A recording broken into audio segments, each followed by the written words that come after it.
Tudo bem? O ponto humano de hoje vai falar de discriminação racial e discriminação social. Não é a mesma coisa que o tema de desigualdade. A discriminação é um tema específico. Nós vamos falar sobre esses conceitos, sobre esses significados, e no final eu vou dar a palavra, pelo menos num pequeno trecho, ao Gessé de Souza, que trata muito desse assunto e que é um sociólogo, uma pessoa bastante versada do, desse imaginário, né, do que acontece na forma como as pessoas se relacionam. E vamos iniciar a leitura que eu vou fazer aqui. Eu peguei vários trechos de várias publicações. Eu vou citando aos poucos as publicações, mas são apenas trechos, não é uma publicação inteira. Inclusive, o que eu vou ler no final de tudo diz respeito a esse livro que está aqui, né? A Herança do Golpe, Gessé de Souza. Nos tratamentos iniciais, lá pelas tantas, ele entra esclarecendo as confusões sobre o racismo. Então, nós vamos falar de discriminação, nesse momento será discriminação racial. Mas antes disso, a gente vai falar de preconceito, entre outras coisas. Vamos começar a leitura, você vai continuar vendo a minha imagem, eu vou fazer uma leitura aqui. Então, olha bem, racismo e discriminação social. O racismo e a discriminação, a qualquer título, são abomináveis aos olhos daqueles que vivem a verdadeira humanidade e que tratam uns aos outros com igualdade, respeito e amor, independente da cor, da raça, do sexo, da idade, da profissão, etc. Nós vamos falar daqui um pouquinho sobre a questão da raça. É, Tecnicamente, a palavra raça para o ser humano só existe uma, né? Então, quando você fala raça branca, raça negra, raça amarela e tal, isso não é correto. E falar de etnias também confunde um pouco, porque existem várias etnias entre os brancos da raça humana, entre os negros da raça humana existem várias etnias, entre os amarelos da raça humana existem várias etnias, e a simples cor da pele não modifica o indivíduo para que ele seja de uma outra raça. Só existe uma raça humana. Mas a gente vai falar disso aí também. Quando digo a gente vai falar, é a leitura de textos competentes de um determinado publicações e que são de ciência. O Brasil é um país de cultura escravocrata e com grande miscigenação de raças, usou a palavra raça outra vez, fatores estes que contribuíram para a existência de diversas culturas, valores e crenças. Bom, vamos esquecer um pouquinho da palavra raça aí, que é inadequada, mas o Brasil é um país de cultura escravocrata, onde o ser humano negro foi inferiorizado a um nível de escravo. Mas ele tem valores e tem cultura, porque ele não era uma tábula rasa, ele não chegou aqui raso, ele foi apenas submetido.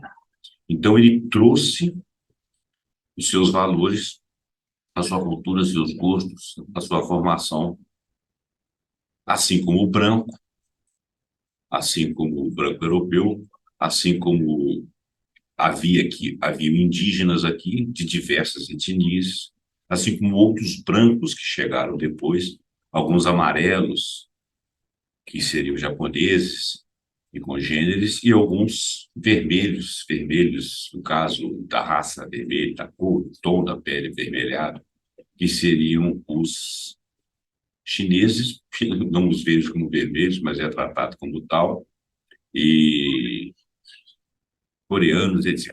Bom, somando, então, todos esses fizeram um caldo cultural, principalmente nesse momento agora do século XXI. 21. Somando-se a isso, encontramos as desigualdades oriundas de vários anos de exploração econômica do proletariado, aos 350 anos de escravidão negra que houve aqui e da sua subsequente abolição sem acolhida no mercado de trabalho dos negros e sem que fossem propiciadas as condições mínimas para que eles subsistissem, né? Além das desigualdades relativas às mulheres, aos idosos e às crianças que também foram oprimidos durante a conquista da longa conquista de cidadania do Brasil. Bom, então nós estamos falando de Brasil, falamos de discriminação e falamos de desigualdade. A desigualdade nós já havíamos falado no último vídeo hashtag 50. Agora, nesse 51, nós vamos falar mais de discriminação que produz uma desigualdade também. Sexismo é uma forma de discriminação, né? Achar que que um determinado grupo de agrupamentos de pessoas são inferiores é uma forma de discriminação. E se esse agrupamento de pessoas forem da sua própria etnia, raça, seja lá o que for, brancos como você e tudo, seria uma discriminação não racial, mas uma discriminação talvez de classe, né? Então, o Gessé de Souza fala de racismo racial, ou seja, quando você pretende que aquilo que você seja superior a uma determinada raça. As outras formas de racismo que ele vê seriam formas de você ver seres humanos, ainda que similares a você, que a gente poderia dizer que seria da mesma raça, mas por não ser da mesma classe, torna-se um racismo você achar que eles são inferiores. Isso é diferente de subjugar alguém, ou o proletariado que ganha mal, o pobre, é diferente de você discriminar o pobre. Então, esses temas são muito complicados de se falar. Eu vou me atentar ao texto aqui.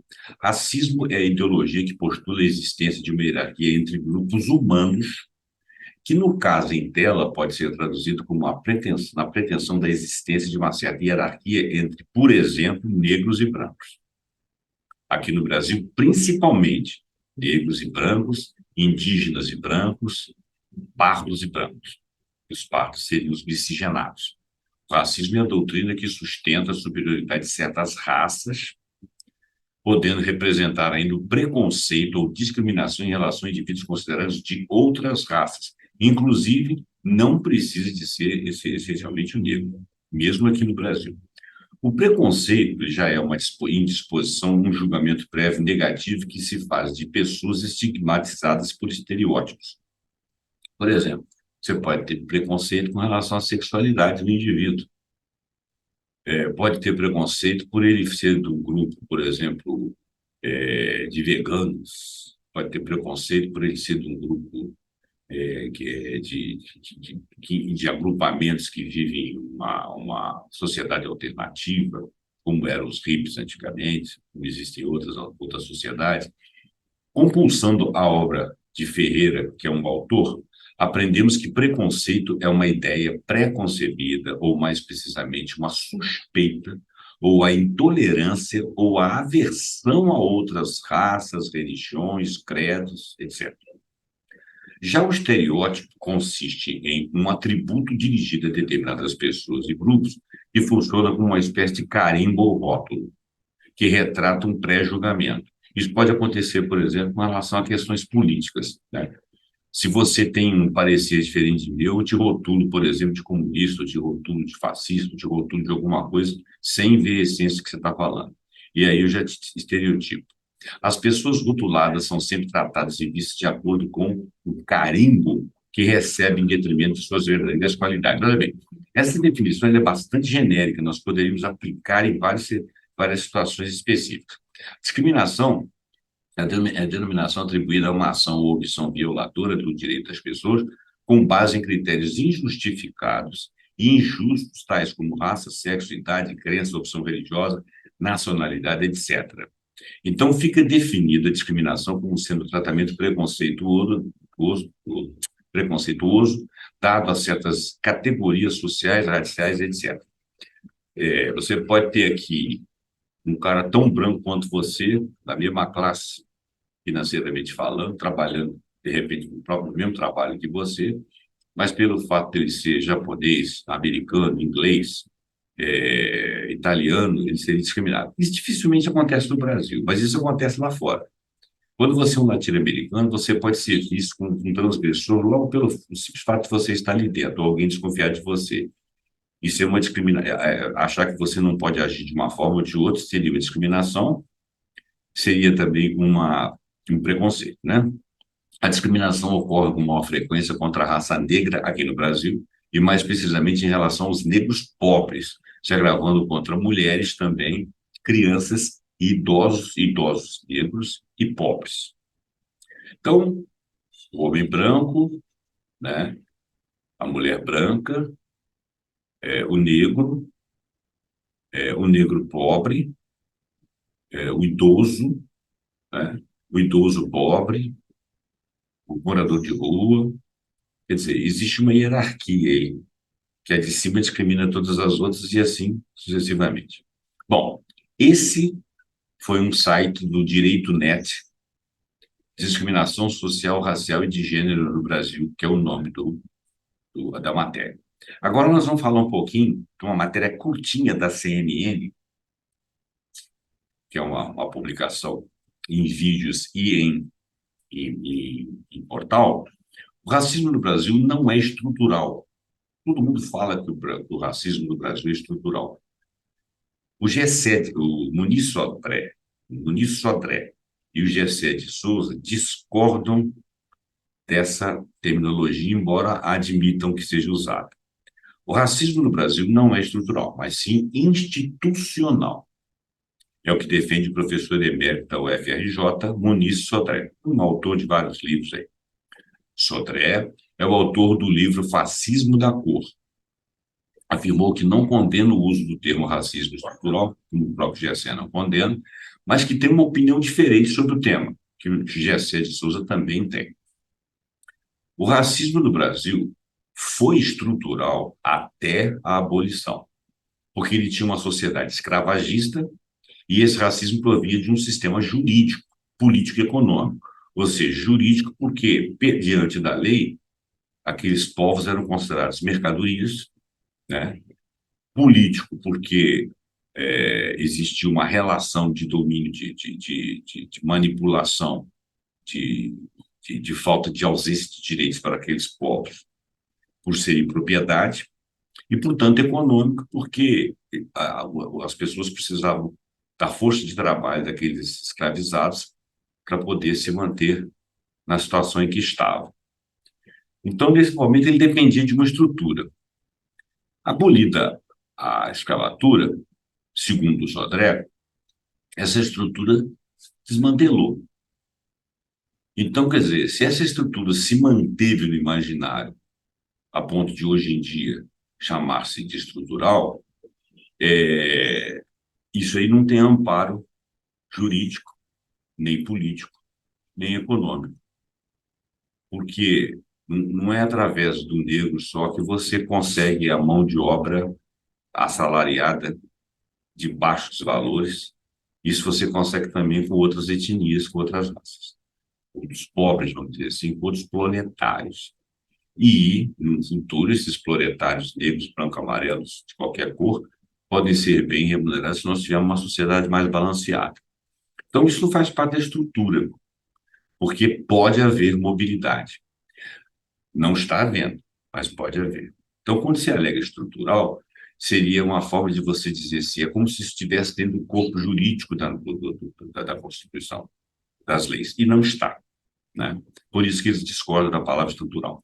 O especialista afirma que essa estrutura acabou com a abolição. O racismo é pós-abolicionista, ou seja, ele veio depois da abolição. Quando você colocou o negro na sociedade para conviver com você, consumir o que você consome, trabalhar próximo de você, reivindicar salário e ter direito trabalhista, o racismo só foi crescendo, porque aquele povo aí tinha que ser inferiorizado por ele ter sido escravo, né? Então, o especialista afirma que a estrutura acabou com a abolição, o racismo é pós-abolicionista, chega com ideias fascistas de eugenia, porque os brancos, principalmente do norte, queriam se defender da invasão ou da convivência com negros nos seus países, inclusive chegaram até a fundar países na África para jogar esses negros de volta para lá, mas eles já eram daquela nacionalidade, como os nossos negros já eram da nossa nacionalidade, eles não iam abandonar. Muitos nasceram aqui, foram criados aqui, trabalharam aqui, têm amor à terra, você não consegue desalojá-los com facilidade. Esse negócio de você dizer que é voltar para a África, por que voltar para a África? Muitos nunca saíram de lá, nunca estiveram lá, nasceram e foram criados aqui, são discriminados como negros aqui, mas é aqui que eles vivem. Então, o racismo é pós-abolicionista, chega com ideias fascistas de eugenia, de melhoramento da população pela cor, que é o caso do branqueamento que houve nas primeiras décadas do século XX. Segundo o escritor, o racismo se manifesta por meio de instituições como médicos, intelectuais, jornalistas, que cristalizaram, ou que cristaliza o racismo no Brasil, que é veiculado por instituições. Ele fez uma citação aqui de médicos, intelectuais, jornalistas. Eu acho que, para ser bastante genérico, você poderia falar de médicos, outros profissionais, como engenheiros, advogados, etc., intelectuais e jornalistas que cristalizam o racismo do Brasil, que é veiculado por instituições. Bom, eu não vou desafirmar nem confirmar, porque o conhecimento dele a respeito de como que trabalham essas instituições deve ser bem maior que o meu. A luta contra o racismo não é contra a estrutura abstrata, é uma luta concreta, em cima, por exemplo, da instituição escolar, da instituição familiar, da instituição religiosa e do Estado, enquanto instituição que coordena a vida do país. Então, ele diz que o negro, o racismo interfere, está dentro dessas instituições aí, né? Por exemplo, se uma família branca não quer que um egresso dela case com um negro. Bom, isso era assim, né? Hoje não. Embora ainda tenha discriminação, mas isso diminuiu muito. Tanto é que você vê muitos partos aí, muitos miscigenados. Hoje em dia é muito difícil você falar que o camarada é branco, porque branco não é só a cor da pele. Se você for fazer a genealogia dele, ele tem negro para tudo quanto é lado, tem mestiço para tudo quanto é lado, inclusive indígenas e tudo. E, então, você falar de raça branca no Brasil é bem complicado, a não ser que você tenha uma genealogia toda vinda da Europa, o que também é bastante difícil. Bom, então, Muniz Sodré avalia que falar de racismo estrutural passa a impressão de que não há nada a fazer porque está na estrutura da formação. Não é verdade. Ele vê que o caminho para combater o racismo passa pela lógica da aproximação, com vizinhança e aproximação entre as diferenças, seja no trabalho, no edifício, no clube, onde for, nas famílias, etc. Bom, nós não lemos esse livro, eu não li, ainda não o adquiri, pretendo lê-lo, né? O livro chama Fascismo da Cor, e isso aí é www.cnnbrasil.com.br e tal. Bom, agora nós vamos para um outro assunto que começa lá de uma determinada forma, mas eu cortei a parte inicial porque faz uma apresentação extensa, e comecei escrevendo assim: ao invés de racismo, nós vamos falar de desigualdade racial. Olha bem, desigualdade racial. A desigualdade racial é a diferença em oportunidades e condições de vida que ocorre em função da etnia de uma pessoa. Negros, índios e mestiços são exemplos de grupos que enfrentam desafios decorrentes do processo histórico de segregação. Passou de um branco reluzente mesmo, aqui no Brasil há tempos atrás não era considerado branco. Então, eles passariam por um processo de segregação histórica. Isso mudou um pouco, mas isso não quer dizer que o racismo no Brasil diminuiu ou acabou. Ele tem um substrato, e essa análise que nós estamos pretendendo fazer aqui, ainda que muito superficialmente, porque isso aí demanda de muitos estudos, você tem que fazer, inclusive, um estudo histórico. Apesar de ter origem na palavra raça, esse é um termo que foi utilizado para diferenciar humanos até meados do século XX, mas caiu em desuso com a comprovação científica de que não existem subgrupos de humanos, isto é, existe apenas uma raça humana. Eu havia dito isso lá atrás. Quando se trata de desigualdade racial, portanto, trata-se de desigualdades existentes entre grupos étnicos. A desigualdade racial é o resultado de processos históricos, culturais, políticos, baseados na crença da superioridade de algumas raças, ele próprio coloca as aspas. No Brasil, a escravidão é o episódio cujas consequências são mais explícitas em relação à desigualdade racial, não apenas com o negro, mas que inclui o índio também. Condições diferentes de acesso à educação, saúde, segurança e moradia, por exemplo, são barreiras enfrentadas por negros e outras etnias minoritárias no mundo todo, em especial nos países onde as políticas de segregação foram mais severas. O Brasil teve, até onde se sabe, uma política de segregação. Simplesmente o fato de você, até hoje, entrar dentro de uma favela tirando, já diz que você está circunscrevendo um determinado grupamento de pessoas como pessoas que você tem direito sobre elas. Elas não têm direito. Ao longo dos 350 anos, o Brasil foi o país ocidental que mais recebeu escravos. Foram cerca de 4,8 milhões de negros desembarcados de navios negreiros nas costas brasileiras. Antes que eu prossiga, estima-se que mais ou menos 5 milhões de negros tenham desembarcado no Brasil e outros 5 milhões mortos no trânsito até chegar aqui. E foi também um dos últimos países do mundo a abolir a prática da escravidão. Foi muito difícil de ser abolida aqui no Brasil. Com o fim da escravidão, a situação dos libertos continuou difícil. A falta de políticas públicas para a inserção social dos negros, como oportunidade de educação, profissionalização, moradia, os obrigou a continuar em espaços marginalizados da sociedade, ou seja, mesmo com a abolição da escravatura, a mobilidade social continuava quase impossível. Não houve um trabalho para a integração do negro a uma sociedade. Ao contrário disso, quando se precisou de mão de obra, ao invés de trabalhar a mão de obra que havia aqui, ensiná-los novas técnicas e tentando situá-los socialmente, chamaram-se imigrantes, porque alegaram que o imigrante já teria em si uma capacidade instalada, ele só estava sofrendo prejuízos lá no país dele, vindo para cá. Se eles tivessem criado condições do negro evoluir aqui dentro, hoje em dia nós teríamos bem menos problemas com relação à questão de populações periféricas, gente sem trabalho, moradores de rua, pessoas com problemas de saúde, criados de qualquer maneira, prostituição, miséria social, miséria econômica. Como a história do Brasil está muito mais marcada pela existência desse regime, as consequências ainda não foram devidamente corrigidas. Eu acho que elas sequer foram essencialmente estudadas. As políticas que tentam reverter as injustiças históricas são chamadas de políticas afirmativas, e uma das mais famosas dessas ações do Brasil são a questão das cotas raciais. As cotas são reservas de vagas em universidades públicas para negros, pardos e indígenas.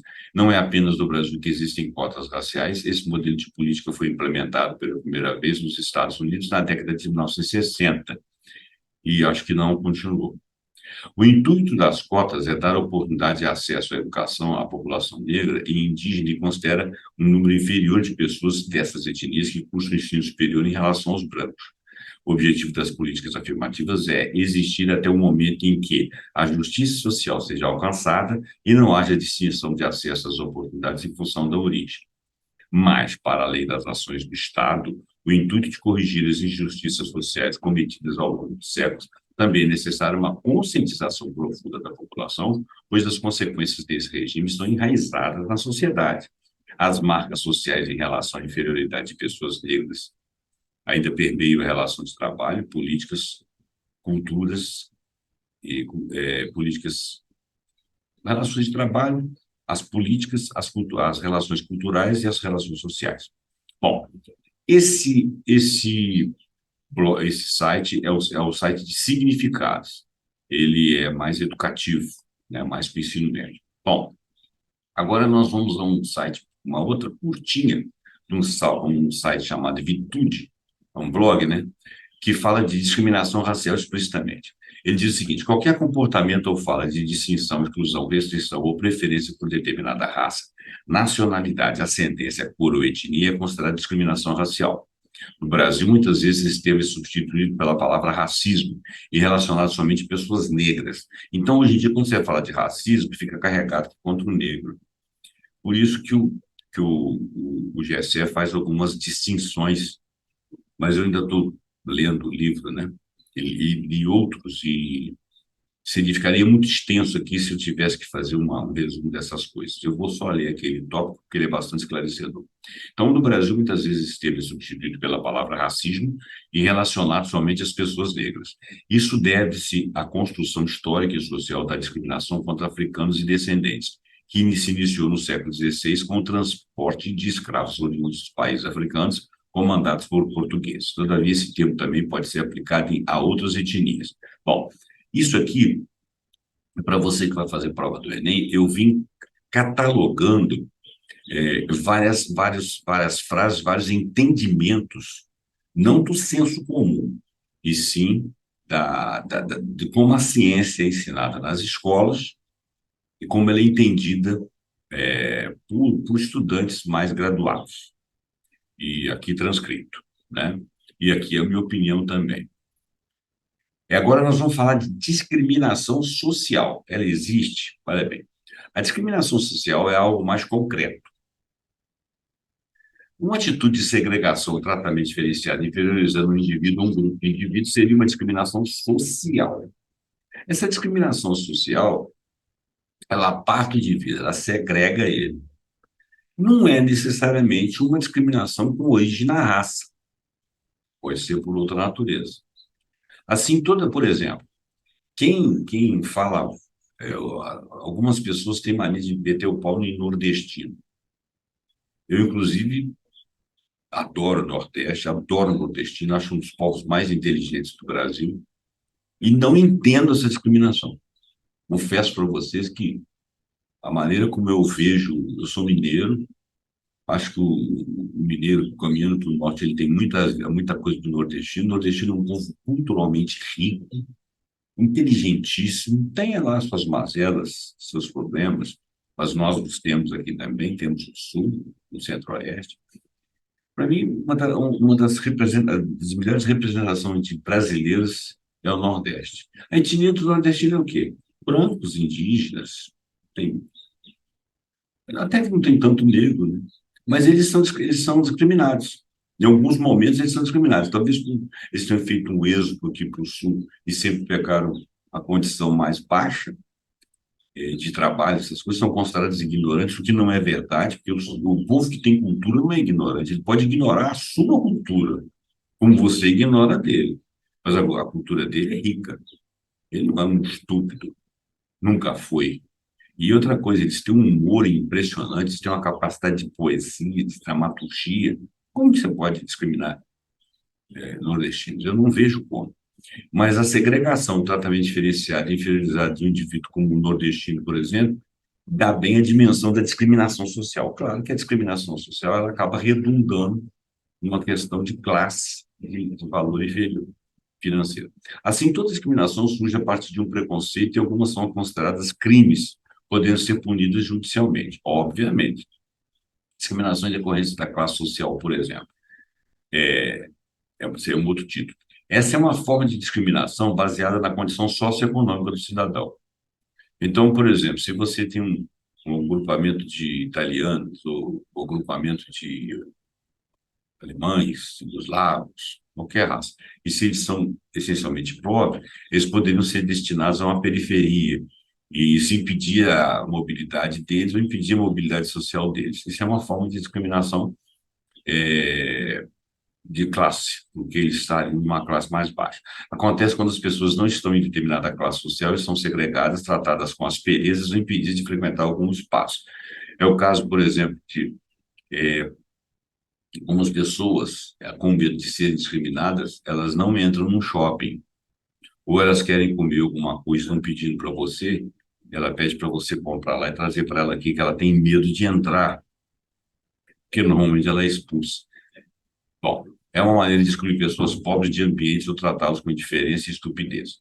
Há também a discriminação contra pessoas de outras regiões ou países, que pode ser enquadrada como xenofobia.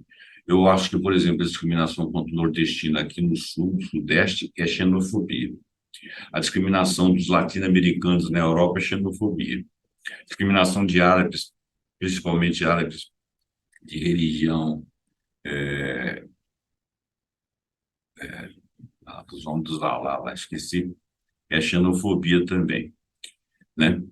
Eu esqueci o nome, mas é muçulmanos, né? Há também a discriminação contra pessoas de outras religiões do país que pode ser enquadrada como xenofobia. Discriminação de gênero ou de orientação sexual, mais um título. Existe ainda discriminação motivada pela orientação sexual ou de gênero. Nesse tipo de discriminação, a população LGBT é alvo de agressões. Lésbicas, gays, bissexuais, transexuais e outras palavras usadas com relação às variantes de sexualidade ou de identidade são grande parcela de pessoas que sofrem atos discriminatórios. Por exemplo, a transfobia, né? São pessoas trans as mais afetadas, violentadas inclusive pelas próprias famílias. Esse tipo de atitude é chamada de transfobia. Bom, assim, muitas saem de casa sem ter condições de se sustentar, não são aceitas em trabalhos formais, acabam se sujeitando à prostituição. Hoje estão começando a absorver algumas dessas pessoas, né? Além disso, há discriminação praticada contra mulheres em todo o mundo que decorre do sistema patriarcal. Essa podemos chamar de misoginia ou sexismo. Olha bem, a discriminação que se baseia no sexismo é aquela que acha que a mulher é inferior. A misoginia, ela parte do não gostar da mulher, né? Alguns setores do patriarcado acham que a mulher só serve para uma coisa, não serve para outra, não gosta da interferência, não gosta da convivência com a mulher. Acho que a convivência com a mulher tem uma finalidade específica. Isso é misoginia. O sexismo é simplesmente você conviver com a mulher, mas achar uma mesma função, mas achar que você é superior a ela ou que ela deveria ganhar menos que você. Tá? Então, eu estou fazendo essa separação porque misoginia ou sexismo fica parecendo que elas são a mesma coisa e não são. A misoginia é uma palavra que tem por definição ódio às mulheres, ele diz aqui. A origem desse termo é grega e vem dos vocábulos misel, que significa ódio, e giné, que significa traduzido como mulher, de ginecologia, ginecologias, etc. Esse conceito abarca o sentimento de desprezo, preconceito, repulsa, aversão às mulheres e é o que se remete ao feminino. Existem muitos homens, existiam no passado, muitos homens assim. O cara não era gay, não. Ele só achava que tudo que vinha da mulher era fresco, era idiota, não tinha sustentação, era como se fosse coisa de criança, de brincadeira. Se a mulher emitisse uma opinião, ele não queria saber, ele que achava que ela devia se calar. Esse cara não respeita, ele fica até agredido quando ele percebe que a mulher tem uma altura intelectual, ou às vezes até financeira, para ombrear com ele. Ele padece de ódio nesse momento. Assim, a misoginia se instala em diversas sociedades e culturas através de comportamentos agressivos, depreciações, violência sexual, objetivação do corpo feminino, morte de mulheres, que é o feminicídio. Bom, relações entre misoginia, machismo e sexismo. Vamos lá. Os termos misoginia, machismo e sexismo estão relacionados, não são a mesma coisa, estão relacionados no sentido em que se sustenta a partir da depreciação do gênero feminino, seria que também uma forma de discriminação. A misoginia é vista como uma aversão doentia às mulheres. Tal comportamento tem bases psicológicas profundas, sendo até mesmo reflexo de uma má elaboração da própria sexualidade daquele que pratica. Porém, não necessariamente. Não estou dizendo, ele não está dizendo aqui que a má elaboração o camarada é homossexual, nem isso. Também pode ser que ele não se aceite como homossexual, mas não é necessariamente isso. Má elaboração, sim, uma relação ruim com a sexualidade da mulher, a partir de problemas dele. No caso do machismo, ele se apresenta de forma mais naturalizada, com a ideia da superioridade do homem. Deixa o homem resolver porque as mulheres são frescas. Então, isso aí seria machismo, é diferente da misoginia. A misoginia, no machismo, o camarada aceita a opinião da mulher, embora ele ache que é a dele que prevalece. A misoginia, ele não quer saber do conteúdo daquilo que da mulher, ele elabora mal a diferença sexual aí. Essa concepção do machismo reverbera na sociedade de várias maneiras, até mesmo as mais sutis, como piadas, por exemplo. Hoje, coisa que hoje em dia já está se coibindo. As pessoas já estão se policiando. Isso não é policiamento, não. Eu acho que isso é autoeducação. As pessoas têm que prestar atenção se elas não estão usando piadas contra gays, contra negros, contra pobres, contra portugueses, contra mulheres. As piadas depreciam. Então, é uma forma de discriminação. E elas, às vezes, aí, tão espontaneamente são criadas no corpo da sociedade que elas se tornam naturalizadas. Ah, mas aí você vai ficar se policiando? Sim, você vai ficar se policiando. Por quê? Porque você não tem direito de ofender ninguém, né? E as pessoas têm direito de serem o que são sem receber a sua ofensa. Afinal de contas, não são iguais a você. Então, existe uma patrulha. Eu acredito que deveria existir uma autopatrulha. Você próprio se coibir, não esperar que os outros digam para você que você está errado, porque você está errado se você usa esse tipo de coisa. Já o sexismo é quando uma pessoa acredita que existem funções que são destinadas apenas a um ou outro gênero sexual. Por exemplo, o camarada acha que cozinhar é só para mulher. O camarada acha que arrumar a criança e levar para a escola é só coisa de mulher. Mesmo que a mulher dele trabalhe e ganhe um salário até maior do que ele. Isso é bobagem, isso é sexismo. A pessoa sexista defende que os homens devem ser mais potentes, viris e tomar as decisões, e cabe às mulheres serem obedientes, educadas, mães zelosas e cuidar dos afazeres domésticos. Quer dizer, uma visão antiga é, de patriarcado e uma visão que não se sustenta. Porque se você vê as mulheres atuarem no lugar onde os homens atuam, elas são tão boas ou até melhores. E dependendo da profissão, ela costuma ser muito melhor do que o homem. Eu acho, por exemplo, que eu acho que os grandes médicos, né? Mas eu acho que a mulher sobressai muito na medicina, porque a mulher é cuidadora por excelência. Embora eles falem que a mulher fale muito, mas ela também ouve muito. Muitas vezes você chega no médico, ele às vezes é muito competente para dar uma solução rápida e tal. E às vezes você chega numa médica, ela também é competente, mas ela te ouve mais que o homem. Nós homens ouvimos menos, né? A gente tem menos paciência. Tem que educar isso também.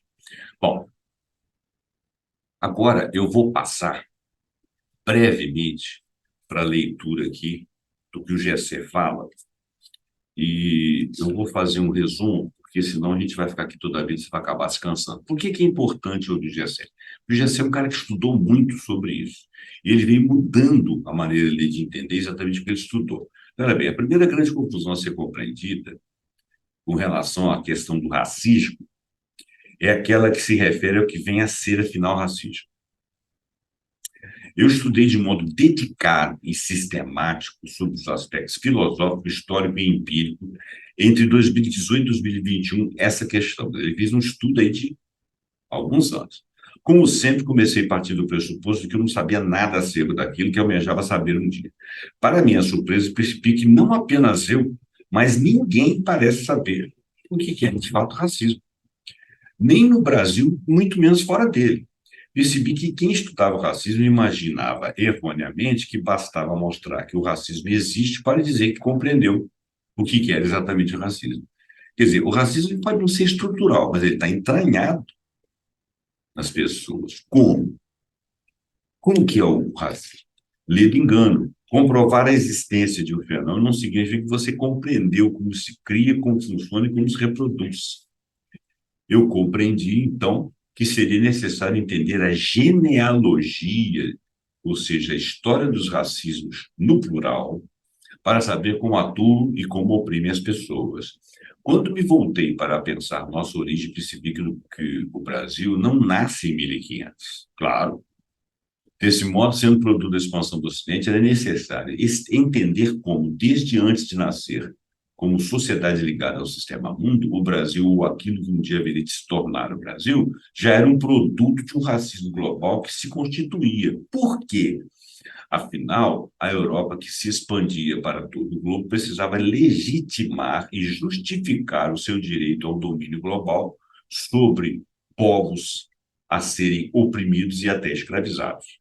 Mais uma vez, para compreender qualquer totalidade global ou nacional que desafie a nossa capacidade de compreensão, é necessário, antes de tudo, perceber como essa totalidade foi legitimada. Ela foi legitimada lá fora, essa foi a que ficou no inconsciente, e nós padecemos de um atavismo. Então, não é na nossa estrutura de sociedade que se mantém o racismo. O racismo existe na estrutura de nosso pensamento atávico. Por isso que é tão difícil, você acaba reproduzindo ele sem que você perceba. O fato de você concebê-lo, por exemplo, desavisadamente você ouve uma piada racista e ri. E às vezes até conta. E diz que não é racista. De fato, você não deve ser. Mas você tem aquela visão. Percebemos aqui já de início uma das funções mais importantes de todo tipo de racismo.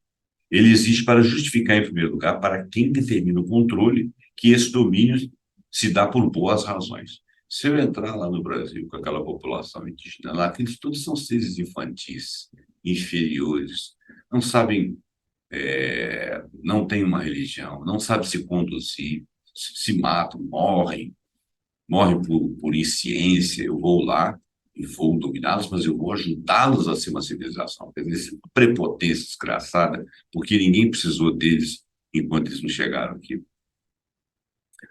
Bom, depois que chegaram, desse genu criou-se uma outra coisa, a coisa evoluiu de uma outra forma. Mas quem disse que nós não poderíamos permanecer na nossa cultura, assim como a África não poderia permanecer na cultura dela, assim como a Ásia, né, que já era tinham culturas milenares. Aqui na América do Sul, você tinha culturas milenares, aqui, incas, astecas, maias.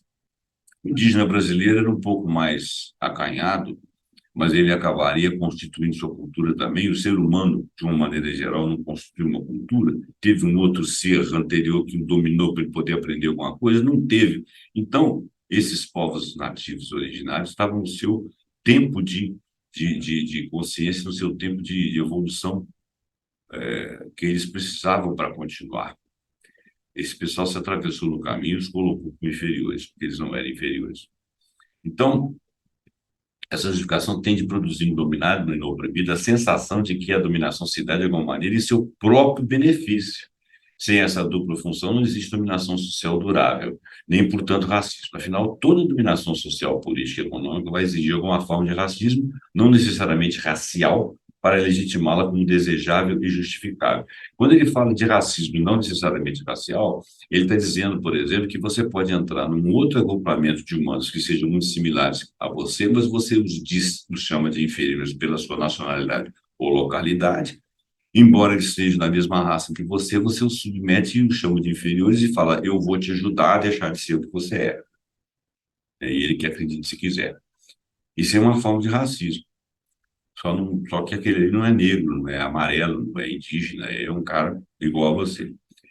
Foi a partir dessa certeza inicial que eu percebi que uma concepção ampliada e múltipla de racismo, além da tensão na sua dimensão racial mais visível, que é o caso do tom da pele, era necessária para poder efetivamente compreendê-lo. O racismo brasileiro possui questões muito particulares que excedem suas bases no estigma da cor da pele. O essencial é compreender que não existe dominação durável no tempo baseada apenas na violência física e bruta. O custo desse tipo de domínio é impagável a longo prazo, já que exigiria, no limite, um guarda armado 24 horas por dia ao lado de cada indivíduo escravizado ou oprimido. Então, isso implica que toda forma de dominação durável que existiu e existe impõe a construção de uma forma específica de racismo. Um racismo que, ao mesmo tempo, autorize, entre aspas, o dominador a exercê-lo por sua suposta superioridade inata e que convença o oprimido, parcial ou totalmente, de que esse poder é exercido em seu próprio benefício e até bem-vindo em alguns casos. O cara pensa assim. Mesmo um caso limite de domínio pela violência, como foi a escravidão brasileira, como veremos mais adiante, ele virá no livro, nós não vamos ver, é um dos melhores exemplos do que acabo de dizer. Poderíamos recuar na história e perceber a ambiguidade do racismo em todas as suas formas de sociedade e de impérios que já existiram. Certamente a divisão dos romanos e gregos em povos cultos e povos bárbaros, né? Romanos, gregos, povos cultos, o resto, povos bárbaros, é um dado do que estamos dizendo. Mas a especificidade do racismo moderno dominante desde 1500 aqui é ocidental, é europeia, daí que para os nossos propósitos aqui, é desse racismo peculiar que nós vamos tratar com atenção. Para se compreender o racismo, é necessário ter em mente três coisas. Então, olha bem, antes de falar das três coisas, para não ficar muito longo, é, ele fala que quem fosse que tivesse aqui, os europeus saíram daqui para dizer que nós, quem fosse que estivesse aqui, éramos inferiores. E nós seríamos subjugados com base nessa teoria. Teoria essa que nós teríamos que acreditar, dita para nós o tempo todo, que não teria como você ficar tomando conta do indivíduo para ele não se insurgir. Então, precisava de um caldo de cultura. Esse caldo de cultura ainda existe hoje em dia, quando você tem uma dominação industrial, um produto que é vendido no país todo, quando você tem um país que privilegia suas indústrias em detrimento da sua, quando eles querem vender seu modo de vida, seu estilo de vida, isso é uma dominação cultural. Ele diz para você: olha o que eu produzo, olha o que você produz. Claro que o meu é melhor que o seu, você tem que comprar o meu. É uma coisa vertical. E ele faz o conteúdo da sua cabeça através de mensagens. Para mim, isso é uma forma de racismo. Mas, na realidade, eles querem dinheiro, né? Então, não vou chamar de racismo. Para compreender o racismo, é necessário ter em mente três coisas. E toda forma de racismo implica oposição humano superior, desumano inferior. Quer dizer, o inferior é, além de tudo, desumano, ele não é tão humano quanto eu. Seja aplicada à raça, à classe, ou ao gênero, ou à cultura de uma sociedade. Quando você faz isso, olha bem, quando eu sou o que te domina, superior, você o dominado inferior, isso é aplicado à raça, à classe, ao gênero, a cultura, como falei, dos produtos que chegam aqui, de uma sociedade. Quem oprime, seja raça, classe, gênero, cultura, ocupa sempre o polo superior, de modo a se sentir autorizado, possuindo o direito, portanto, de exercer aquele domínio, e quem é oprimido também nas diversas dimensões apontadas aqui, tem de ser convencido parcial ou totalmente da própria inferioridade. Trabalhar com isso no seu inconsciente. O oprimido precisa acreditar parcial e totalmente que sua opressão é merecida e exercida por boas razões. Não é à toa que é assim. Eu sou inferior, então tem mais aqui me ferrar, e o cara me ensinar tudo, me dar tudo, tirar tudo. Esta é, na realidade, o mecanismo universal do racismo. Você vê que não é só o racismo de raça, é racismo de cultura que está aqui também. E no Ocidente, a gramática moral que comanda todas as nossas avaliações, conscientes ou inconscientes, sobre o mundo e sobre nós mesmos, permitindo separar o mundo em supostos superiores nascidos para comandar e supostos inferiores nascidos para obedecer, se materializa na oposição entre espírito e corpo. Os mais ligados ao espírito são os mais sofisticados, mais ligados aos inferiorizados.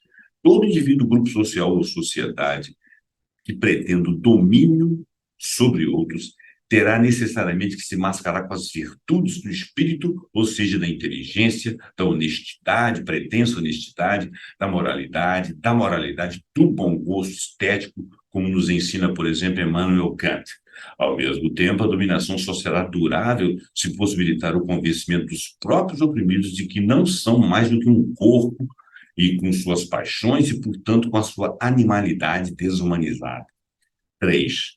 Que a ambiguidade do racismo assim definido se deve ao fato de que a necessidade de reconhecimento social ser a dimensão mais importante dos seres humanos em sociedade. Hoje em dia, com as redes sociais, aí você está vendo.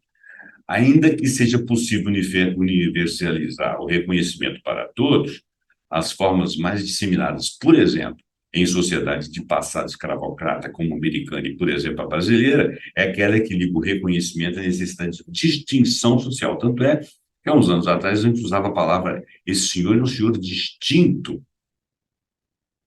distinção social, que faz com que nos sintamos superiores aos outros, porque eu sou distinto, você não é, e, portanto, merecedores de certos privilégios. Se eu sou distinto, se eu sou superior, é claro, eu tenho privilégio, eu posso ultrapassar essa fila aqui e ser atendido lá na frente. Você não. Eu sou distinto. Sou o senhor fulano, pertence à família tal, tenho profissão tal, sou distinto na sociedade. Né? O contraponto disso é a necessidade de convencer o inferiorizado da sua própria inferioridade. Quantos inferiorizados não acham normal que um distinto desse passe na frente dele? Ainda fala com os outros que ficam impacientes. Calma, eu não estou fulano, é o ciclano e o Beltrano. Bom, o que eu queria falar sobre isso, esse assunto é um assunto bastante profundo, eu aconselho você a se estudar, né? Estudar mais. É, eu fiz algumas digressões aqui de próprio punho, que você, obviamente, pode discordar, apesar de você ser professor e tudo, mas eu também tenho minhas mancadas, né? Eu também tenho minhas opiniões. Mas eu procurei ter opiniões baseadas em leituras. Baseado no que eu andei lendo, eu tenho lido bastante sobre isso ultimamente, sobre desigualdade social, sobre desigualdade e discriminação. Esses assuntos, assim, pró-ENEM, eu tenho lido bastante, né, antes de fazer os vídeos. E antes também, já tava lendo, antes já estava me interessando por isso. Hoje em dia, quase tudo está em discussão, eu acho importante o momento em que você começa a discutir as coisas, e porque lá na frente a gente vai concluir alguma coisa.